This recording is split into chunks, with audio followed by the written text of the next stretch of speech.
Good morning, everyone. Hi, my name is Hawley. I am the just recent lead scientist for user engagement for GeoXO, and I'm very happy to be here today. I want to spend a moment of a little bit of background, especially to talk about what user engagement is. User engagement is a means to extrapolate the needs, goals, and objectives from a user. User engagement is a combination of strategies and techniques of how that we can unbiasedly understand what the user needs and how they're going to use the information.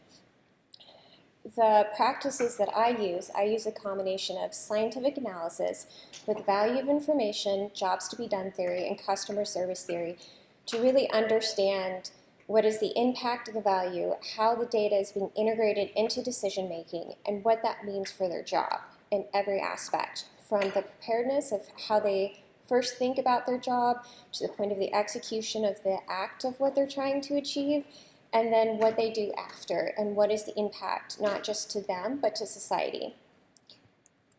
So to kind of talk a little bit more about GeoXO is talking about user engagement. Before I talk about our future plans, which is why I'm here today, I would really like to spend some time on what GeoXO has done and where it has brought us here to today. GeoXO over the past couple of years has done a lot of engagement with our user community. We have reached out to about hundreds of users across the weather, water, and climate enterprise to really understand how they use data and how it is applied to their everyday jobs. We've executed a number of workshops, surveys, conferences, town halls to get that one-on-one interaction with our users to really understand how do we move forward with our program. We have conducted value assessments of the new instruments to understand what the value of the information will be upon the information that we have today.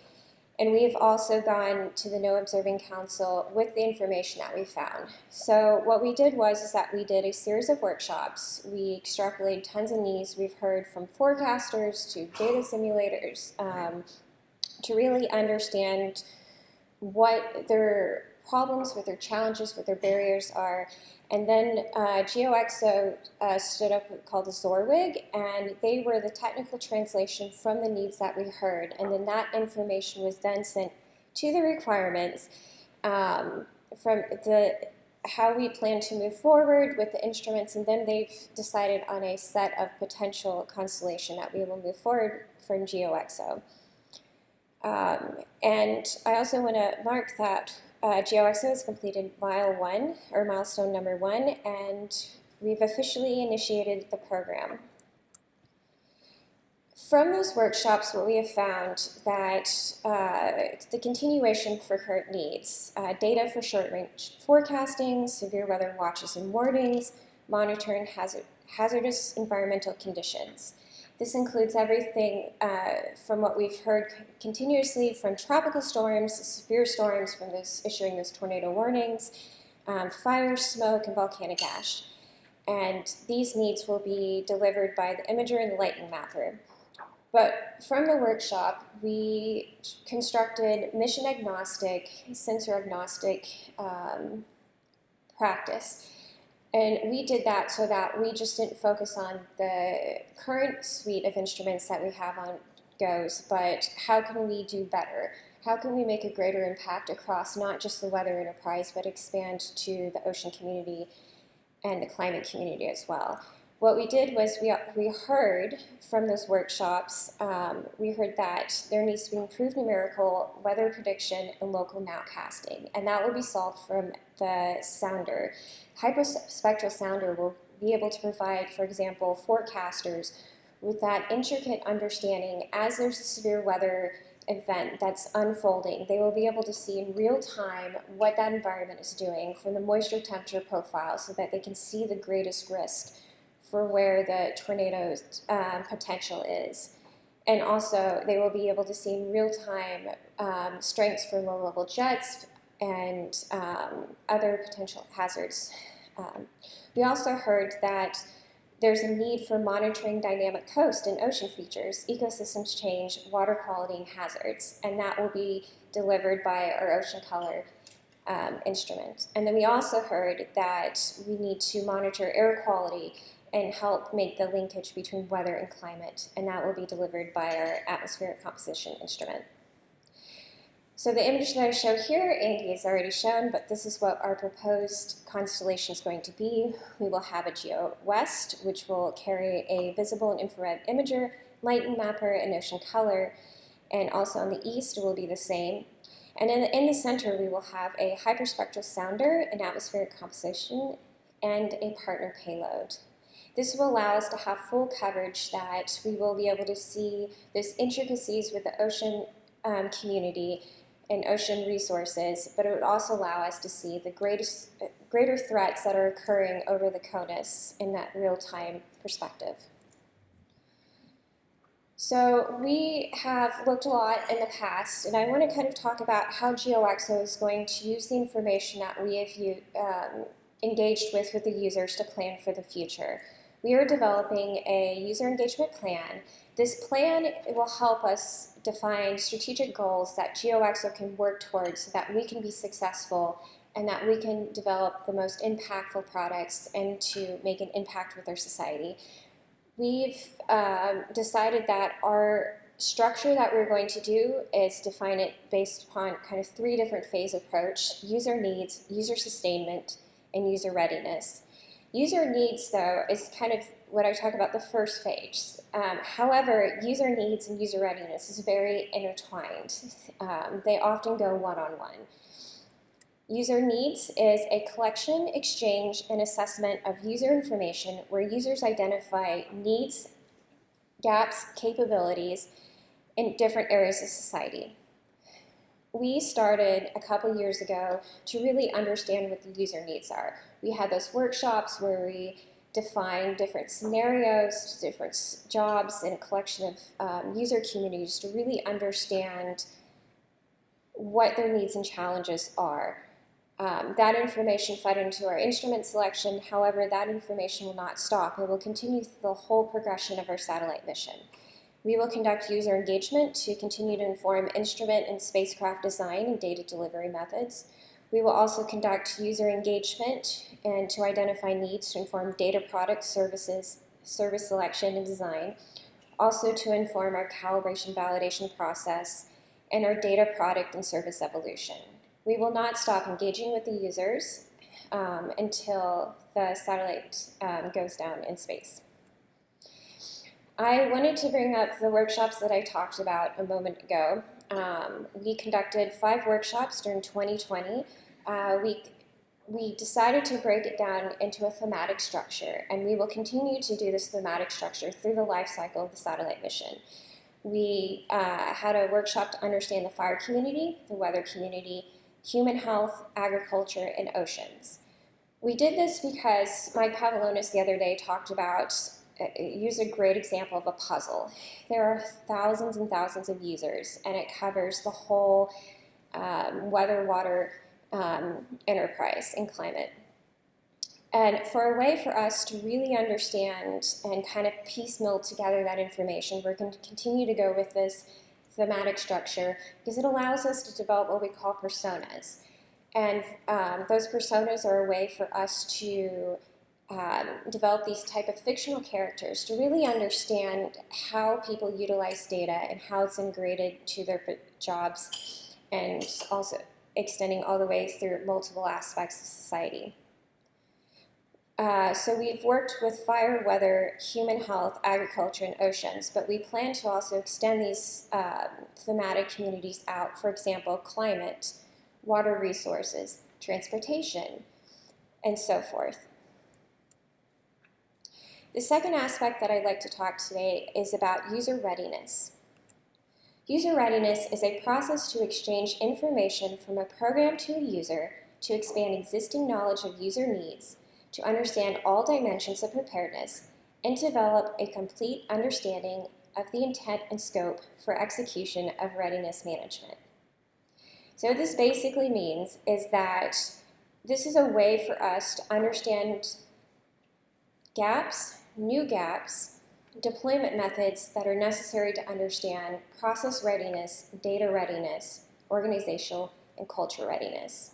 This is a way that we can closely work with our users to understand the intricacies of our users. The Weather Service is very different from the National Ocean Service, and this allows us to work very closely to build a structure and a format so that they tell us how we should be working with them instead of us telling them how they should integrate the data. So I mentioned that we've come up with different types of strategic goals that GeoXO will work towards so that we can try to build the most impactful products and to help our user communities be prepared in the future. I'm going to list off a few of our goals that we plan to reach towards. First and foremost, we plan to strengthen and build relationship across user communities. We have reached out to a vast, diverse set of users across the NOAA and internal and external communities, but we want to continue to build that. We want to really understand who's using our data through all aspects of society. I mentioned before we want to develop personas to expand existing knowledge of identified user needs.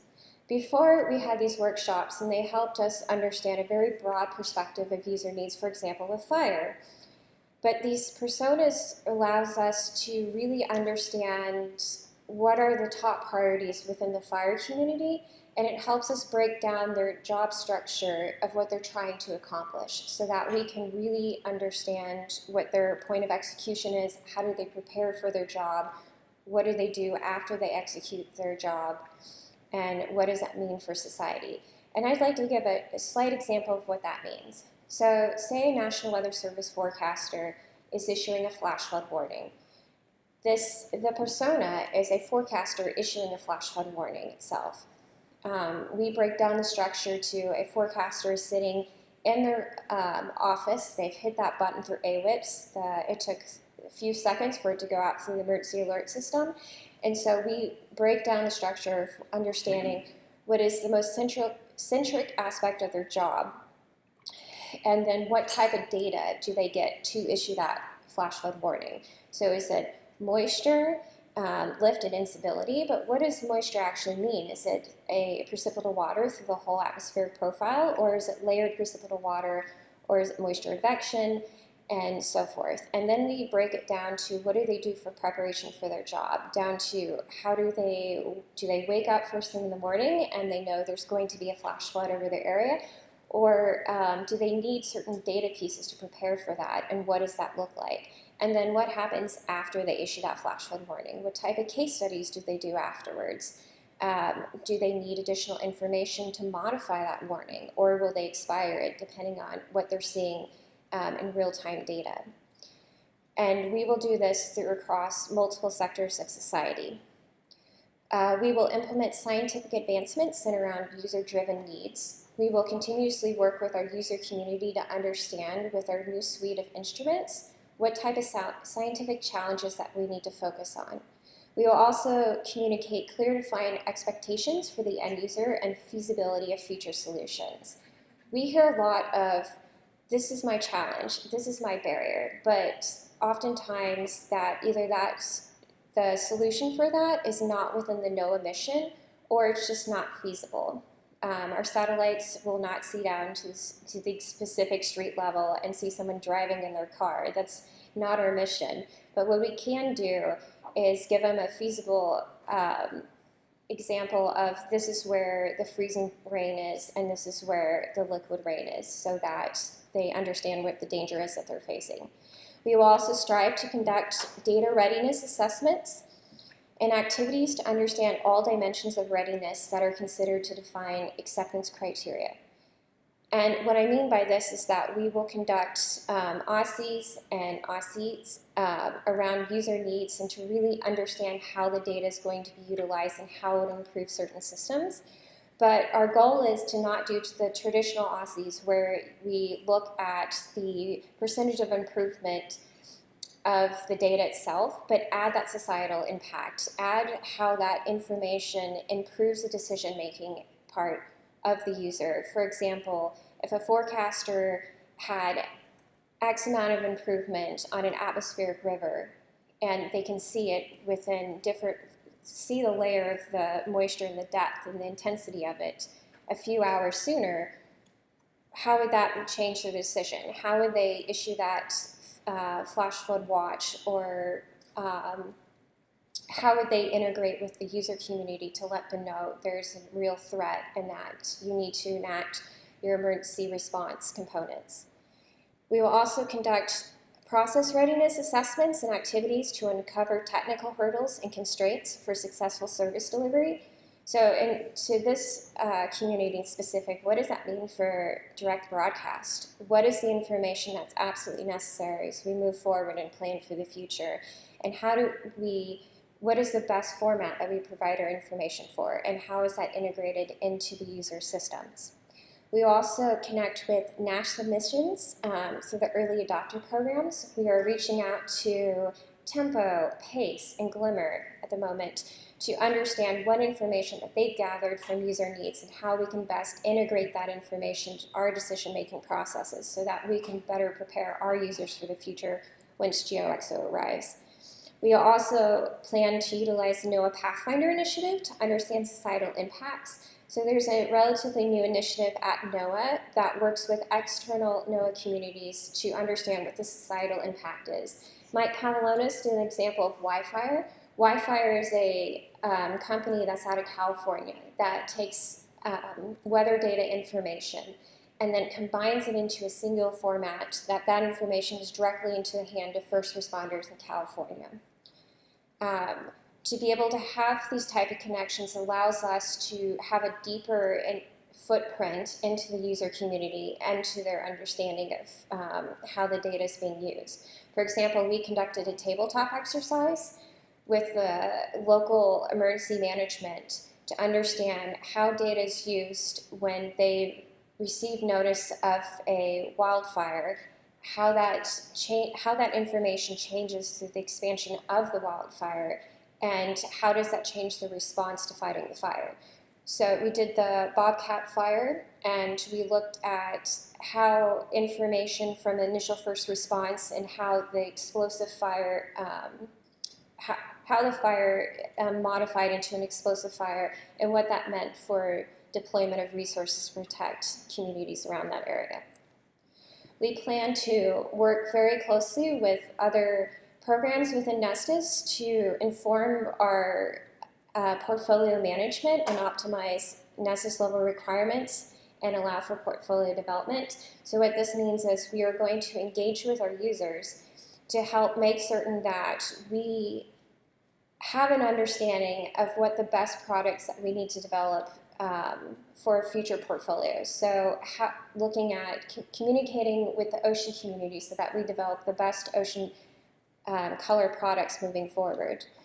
And most importantly, we will conduct organizational and cultural readiness assessments and activities within user communities to ensure products that are accessible to the user environment.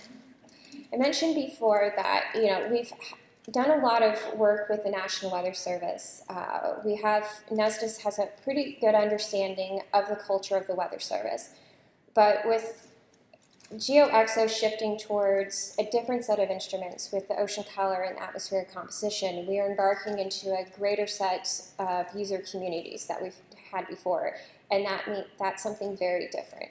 The way that we've deployed data that's worked for the Weather Service will not work for the National Marine Fisheries Service or the National Ocean Service, so we need to really understand how they utilize data.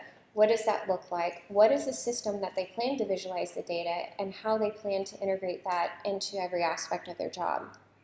And then we also plan to work very closely with Mitch Goldberg and the Nestis Enterprise Proving Ground to make certain that when we develop products and services, to make certain that what we heard from the users, what we start to develop, is actually what the user wants. And so to use an environment to really do that testing and the enhancement of our products and services to make certain that we step away from, here I have a product and innovation and I think this will fit perfectly into your process, and realize actually no, that's not what the user wants at all. And so we're moving towards an environment that our products are centered around direct user needs and have an impactful part in their daily jobs. And then also, we plan to prepare users for new technology. Again, it kind of embraces in that cultural and organizational readiness and preparedness aspect of how do we make certain that users are ready for the data. And I bring this up because if we don't do this well and we don't fully integrate with the users, there will be oftentimes resistance for change and resistance for new products. And so we need to make certain that we are fully connected with the user community to talk about here's our new products, here's our new capabilities, so that the users embrace the information. And also we work closely with the users to understand what type of training materials and techniques and strategies that they want to be ready for the data itself. We have learned that users absorb information very differently, and we plan to fully engage with our users directly to understand what we need to do to help them be prepared for the future. The next aspect of our GeoXO user engagement plan is user sustainment, and it is a systematic process that incorporates user engagement activities to bridge user needs, products, and services during the operational life of a mission and into future missions. This will allow us to provide quantifiable ways in which products, data, and services bring value to NOAA's mission.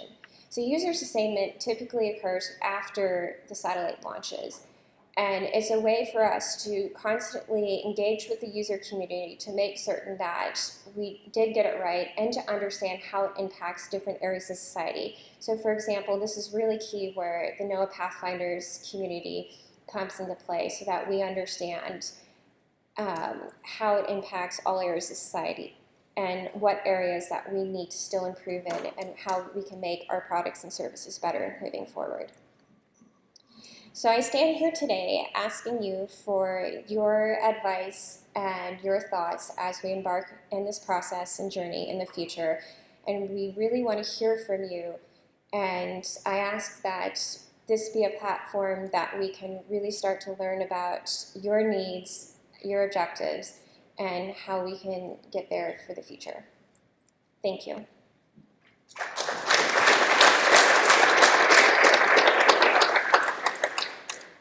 All right, we've got time for some questions. Any questions for Kat?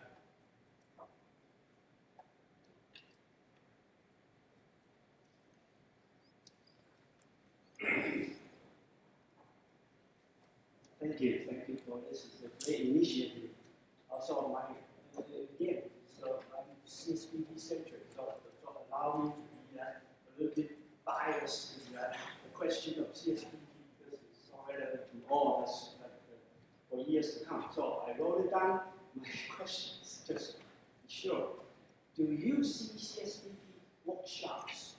Maybe you will understand a bit more when you have time to communicate.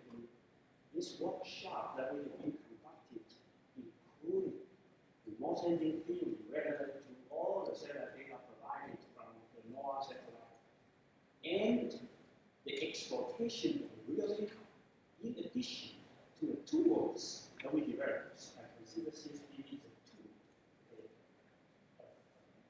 a communication of many tools combined. Those software tools that we teach them how to use it.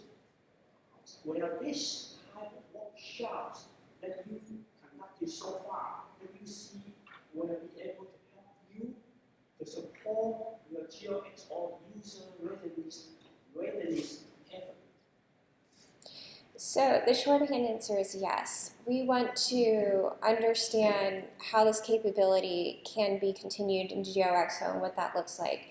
Is my understanding from Andy that there would be X amount of data that will go out through this process. There's a lot of data that came from the current GOZAR suite, but there's going to be even more data coming from GeoXO, and so we need to work together to determine what that looks like. And I also want to mention that as GeoXO moves forward in the future, we will be taking a very enterprise NOAA approach, So we will not just be focusing specific on GeoXO when we engage with user needs. It would be a collaborative effort from the LEO program with Satya and with Mitch Goldberg to make certain that we get this right.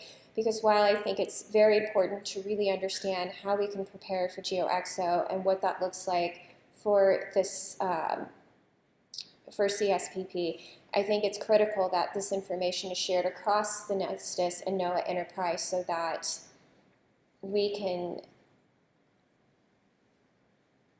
best help support you and other members of the community moving forward.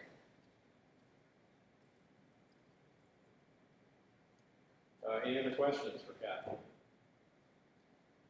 I've got maybe a couple of questions.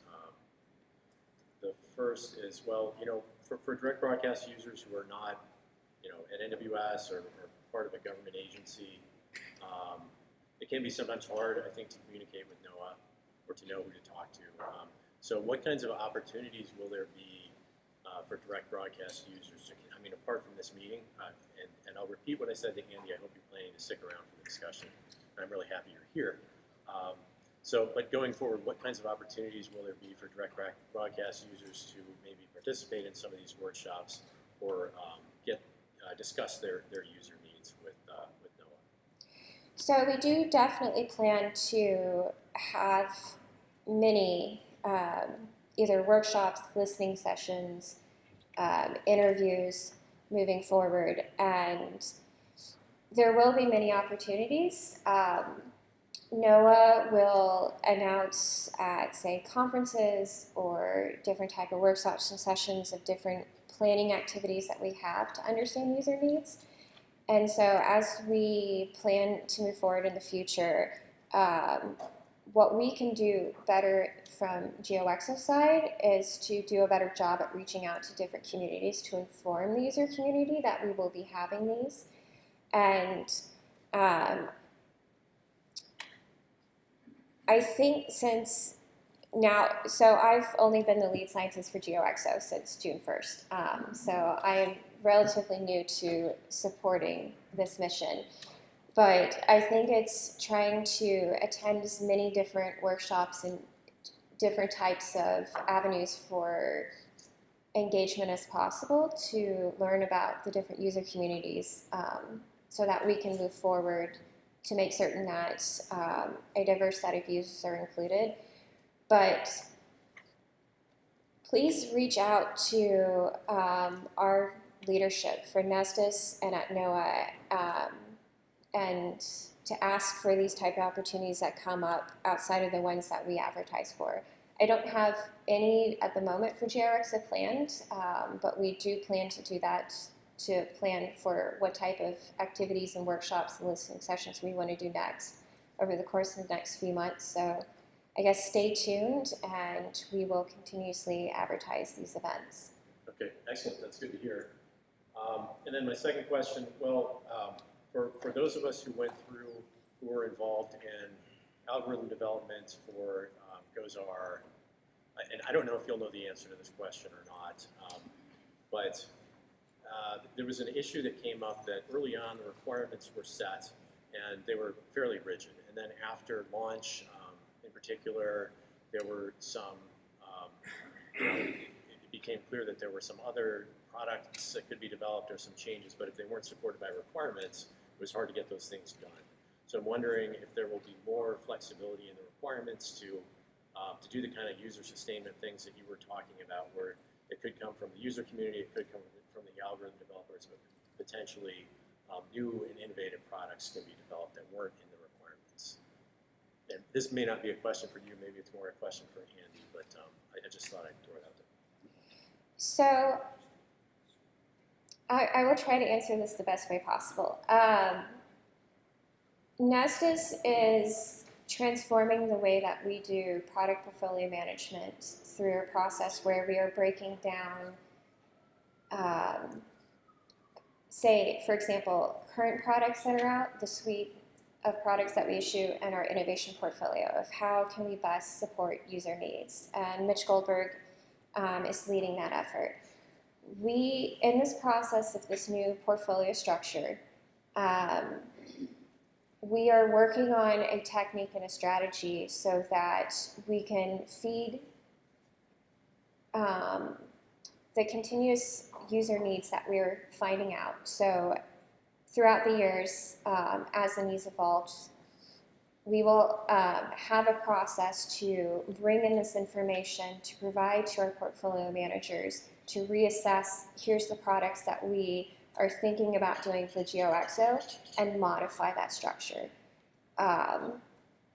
We are still currently working on what that looks like. We don't have a clear-cut format, but we are developing a process to be able to do that, and so that we can be more flexible and agile as we move forward in the future. Great, I'm really glad to hear that. I'm also encouraged when I see the names of the people that are involved in GeoXO planning are a lot of the same people who are involved in GoSR and know what worked and what didn't. So that's really encouraging. All right, well, thank you. One more question, great.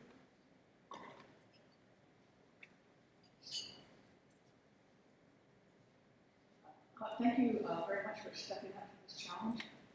It's a big one, and trying to get the user community for satellite data coordinated just by itself and understanding what satellite data users need. But I'll just posit that you'll need a force multiplier for yourself for the last mile activity. And that last mile activity is kind of what CSPP does. It takes the informed scientist and connects them with the last mile decision makers, which broadens the scope again of the problem. You don't have enough hours in your life to get to all those people.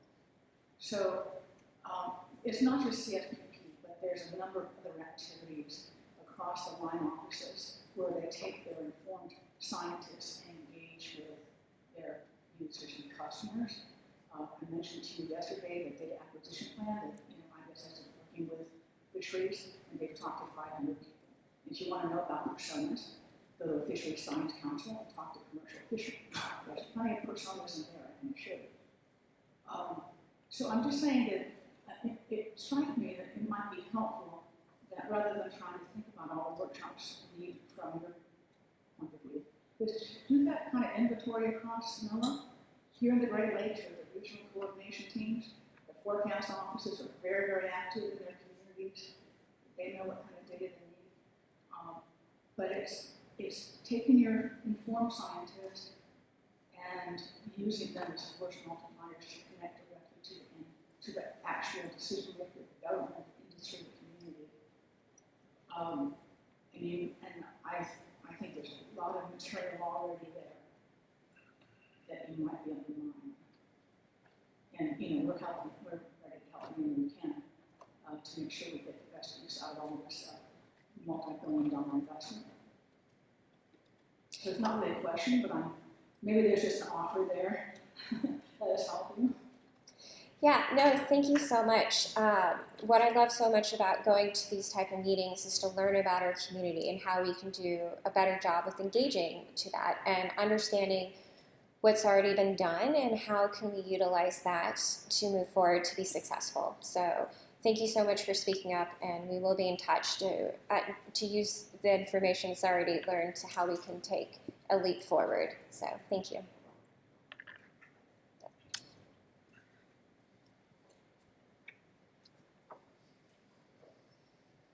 Yeah, so just listening to the type of questions being asked, it seems like you're waiting for NESDIS to inform you what you need to do, what cooperative institutes need to do. I'm waiting for the cooperative institutes to tell us what you think we should be doing. And so,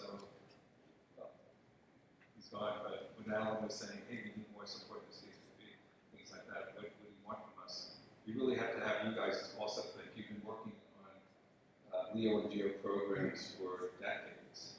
So you shouldn't wait for us to exclusively wait for us to say, hey, we need you to do these things. We want you, the cooperative institutes to think about, what we should be really doing, with respect to a lot of things. Well, this is CSPP, so there's so much more work that needs to take place, getting ready for second generation. GeoLeo. I see here the GeoXO, but we should have lunch with Andy and Sasha because you really should be the lead scientists for this satellite program. Because the users get frustrated. You go to the users and say, hey, what do you need from Geo? And then like 2 months later, someone will say, what do you need from Leo? And they say, well, we just told you what we need from Geo. And so we have to do this together, Geo and Leo, because it's really important. That's why for GOZAR and JPSS we started having proving ground meetings together. And even though we kept programs separate because they had separate funding lines, we did the assessments together. And so I think that's important to do. But yeah, but think about, don't wait for NESIS to tell you everything. You got to be proactive and use your experience, expertise to say, no, this is what I think you should be doing. Missed opportunities, things like that, using the information that you guys have collected over the past decades. Yeah, I think that's a very good point. I could not agree more. And merging Geo and enterprise algorithms is the way things are going. I think that's the right way to So go. those are unsolicited